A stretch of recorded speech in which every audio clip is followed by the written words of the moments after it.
Blake Lively did not even read the book that the movie was based on. Correct. And we're not talking War and Peace. Something just went down in Hollywood, and trust me, you're going to want to hear this. Blake Lively is making headlines, but not for the reason anyone expected. She's furious. She's calling people out, and it's all tied to her explosive accusations against Justin Baldoni. And the craziest part? A reporter who supposedly came to Baldoni's defense just got caught in the crossfire. Now, if you've been keeping up with the It Ends With Us drama, you already know that things have been tense. Lively and Baldoni were supposed to bring the beloved novel to life, but behind the scenes, it was a whole different story. Sources say the set was anything but professional. And what Lively has described, it's disturbing. Improvised intimate scenes she never agreed to, gross and inappropriate comments. Baldoni allegedly barging into her trailer at the worst possible moments. It's the kind of stuff that makes you wonder, how is this happening in 2024? But it didn't stop there. According to people close to the situation, Baldoni wasn't just behaving inappropriately. He was trying to ruin her name before she even had a chance to speak out. And now, it seems like the people siding with him are facing some serious backlash. Lively has reached her breaking point, and one reporter just found out the hard way. But here's where it gets interesting. Who exactly is this reporter? And why did Lively go after them so hard? The details are coming out and they are messy. The moment Blake Lively's allegations hit the public, it was like a bomb went off in Hollywood. Within hours, the fallout was undeniable. Baldoni, once seen as an up-and-coming director with a promising future, was dropped by his powerhouse talent agency, WME. And guess who they kept on their roster? Lively. That alone sent a strong message. Industry insiders weren't willing to stand by him. But it didn't stop there. Hollywood quickly rallied behind Lively, with big names and insiders making it clear. If what she was saying was true, there was no place for Baldoni in this business.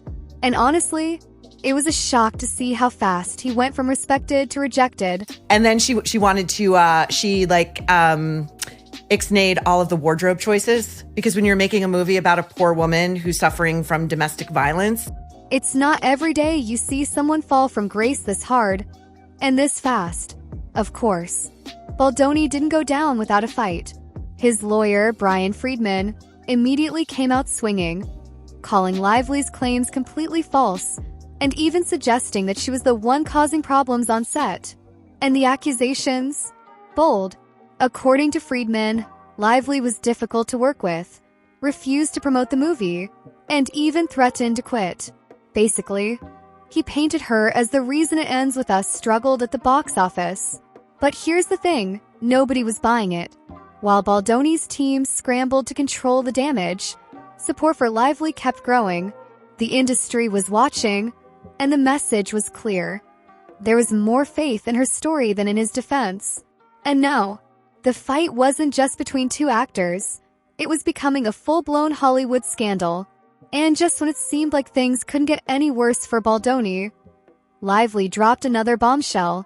She didn't just accuse him of inappropriate behavior. She claimed he was actively trying to destroy her. According to Lively, this wasn't just a messy Hollywood feud.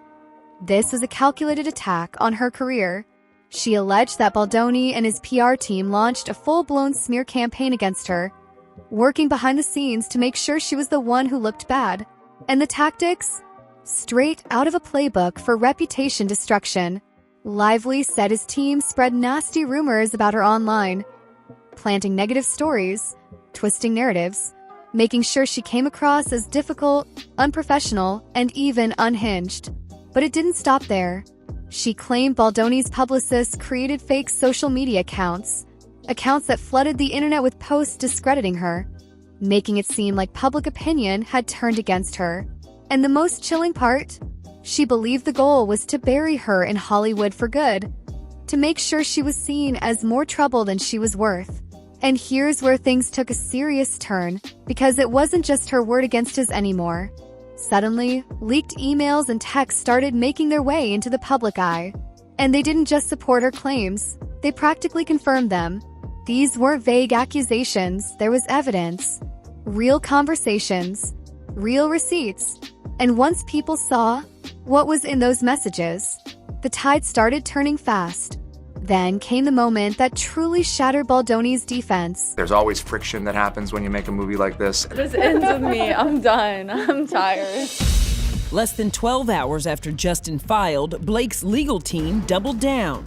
A former insider stepping forward with receipts. Enter Stephanie Jones, a former publicist who worked directly with Baldoni. And what she had to say, it took everything to another level. In December 2024, Jones didn't just speak out. She filed a lawsuit of her own. And what she claimed, it lined up perfectly with what Lively had been saying. According to Jones, she was pushed out of her job after she tried to stop the smear campaign against Lively. She alleged that Baldoni's team wasn't just spreading rumors. They were actively working behind the scenes to dismantle Lively's reputation. And when Jones tried to push back, they made sure she was gone. But here's where things really got damning. Jones had proof. Not just vague claims, but hard evidence. Incriminating text messages, emails, conversations that showed exactly what was happening behind closed doors. And when those messages leaked, it wasn't just gossip anymore. The New York Times picked it up, and what they published changed everything. The article, titled "We Can Bury Anyone Inside a Hollywood Smear Machine," exposed the dark side of PR warfare in the industry. The messages revealed detailed discussions about how to twist the narrative, how to make Lively seem like the villain. It was brutal, calculated, and frankly, disgusting. And once that story hit the public, any remaining support Baldoni had left started crumbling fast. They get dangerous. Instead of quietly fading away, he came out swinging with lawsuits so massive they sent shockwaves through Hollywood. And the targets? Not just Blake Lively, but her husband Ryan Reynolds, and even her publicist. A $400 million lawsuit. That's the number Baldoni slapped on Lively, Reynolds, and her team. The accusations, defamation, fraud, and even civil extortion. He wasn't just claiming innocence. He was saying Lively made it all up to take over the film's production. And Reynolds, according to Baldoni, he was the mastermind behind the media attacks, using his influence to destroy Baldoni's reputation. It was an outrageous claim. Calling the bombshell $400 million lawsuit another chapter in the abuser playbook. But one thing was clear. This wasn't just about clearing his name anymore. It was war. And he didn't stop there. Baldoni also went after the New York Times with a $250 million defamation lawsuit, accusing the paper of running a one-sided hit piece against him. He claimed those leaked messages were completely taken out of context, twisted to fit the narrative that he was some kind of Hollywood villain. And honestly, he was furious that the media turned against him so quickly. But here's the thing, was this really about justice? Or was it just a scare tactic? A lot of people saw these lawsuits for what they really were. An attempt to silence Lively through sheer legal intimidation. Throwing around billion-dollar lawsuits, that's not just fighting back. That's trying to make sure no one ever speaks up again. But if Baldoni thought this would make Lively back down, he clearly didn't know who he was dealing with. By February 2025, the legal chaos spiraled even further. This wasn't just a battle between Lively and Baldoni anymore. More names were being dragged in, and the lawsuits just kept piling up. One of the biggest surprises? A $7 million lawsuit from crisis PR consultant Jed Wallace, a Texas-based media strategist who suddenly found himself at the center of this storm. According to Wallace, Lively falsely accused him of helping orchestrate Baldoni's smear campaign, and now he was claiming defamation. But was this just another attempt to discredit her? That's exactly what her legal team seemed to think. And here's where things got even more intense. Lively's lawyers weren't just defending her. They were going on the offensive. They made it clear this wasn't over. They claimed more evidence was coming, and even more damning. Other women were starting to come forward with their own allegations. That changed everything. If Baldoni thought he was just fighting Lively, he was wrong. Hollywood had already been leaning toward Lively's side, but now, it wasn't even a debate. When Sony Pictures, the very studio behind It Ends With Us, publicly condemned Baldoni, that was the final nail in the coffin. If the people financing his movie were turning against him, it was obvious. This text from Blake Lively is insane. If you knew me in person longer, you'd have a sense of how flirty and yummy the ball busting would play. Baldoni's reputation wasn't just damaged. It was done. Then came the moment that took this entire scandal from a legal battle to a full-blown media firestorm. The Hollywood Reporter decided to step in, and instead of handling it with journalistic integrity, they fueled the fire in the worst way possible. In February 2025, THR published what might be the most controversial cover of the year. A cartoon illustration of Blake Lively mocking her. The image, it showed her slinging a cell phone at Baldoni, painting her as some unhinged, overdramatic villain, and people lost it. This wasn't just a bad take, it was sexist, tone-deaf, and played right into the narrative that women who speak out are somehow the problem. The backlash was immediate. Critics called out THR for trivializing a serious situation, for vilifying a woman who came forward, and for siding, whether intentionally or not, with Baldoni's version of events. And Lively, she didn't hold back. She slammed THR, calling the cover insulting and disgusting. And honestly, she wasn't alone. The internet exploded with outrage, and within days, THR was forced to backpedal hard. They changed the cover, but by then, the damage was done. Their credibility took a massive hit. And instead of controlling the narrative, they ended up becoming part of the problem. Now that the dust is settling, or at least starting to, it's clear that there's no coming back from this for Justin Baldoni. His career, gone. His reputation, destroyed.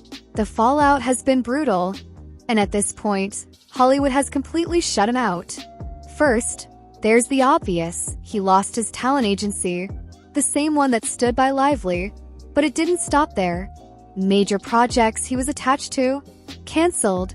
A prestigious award he was supposed to receive, revoked.